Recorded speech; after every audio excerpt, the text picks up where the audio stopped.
So ayan mga kadrama-rama, alam ko pong inaabangan niyo po no, yung next na mangyayari po dito sa Abot Kamay na Pangarap dahil sobrang nakaka-tense at sobrang nakaka-excite nga po no.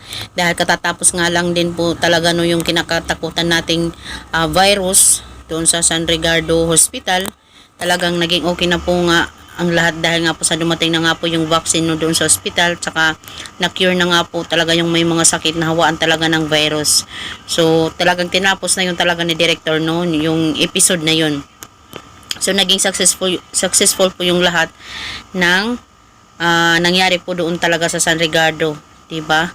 So ngayon na naman talaga mga kadrama, at least maganda yung pinapakita talaga ni director, yung may hope ba, may pag-asa. So ngayon na naman talaga is may pag-asa ba tayo mga kadrama ngayon, dahil talagang ifo-focus na naman ata ngayon ni director naman dito kay Zoe. Papakiligin na naman tayo, charot, 'di ba? Papakiligin naman tayo ni director dito sa episode na to, dahil nga po sa talagang itong si Zoe, nagkita sila ni Dax ng matagal, ilang araw din ata. Actually ilang araw din yun, 'di ba? Kasi nga po medyo matagal din talaga yung nangyari talaga doon sa hospital na yun no. Talagang hinag talaga itong si Zoe nang makita siya ni Dax. Talagang sabi ni Dax na na-miss kita Zoe. Tapos itong si Zoe, tapos tinanong ni Dax itong si Zoe kung nami-miss niya rin ba siya. Sabi naman ni Zoe, oo naman. Charot, parang may kilig sa kanyang mukha nung nang sinabi niya yun. Kaya itong si Moira, nakita nga po niya talaga itong hinag nga po ni Dax itong si Zoe. Tapos itong si Dax talagang sasabihin niya na na-inlove ka na rin sa akin. Diba? Dahil alam naman po natin talaga mga kadrama na sobrang in love talaga itong si Dax nga po no dito kay Zoe. Kumbaga sa pagmamahal, patay na patay siya dito kay Zoe. Talagang inaantay lang niya talaga na maging okay si Zoe, di ba? So mga kadrama, sino ba sa inyo ang buto talaga na magmamahalan itong si Dax at saka si Zoe? Syempre, sino ba naman tayo no mga kadrama na mag-judge po talaga sa kanila kung totoong nagmamahalan po talaga sila no, di ba?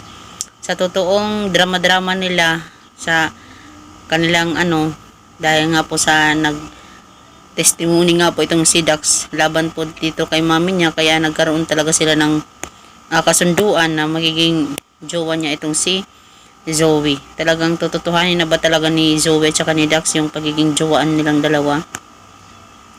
Papayag ba yung kanyang mami o tututol yung kanyang mami dito sa kanilang relasyon? Diba? Sana nga po no.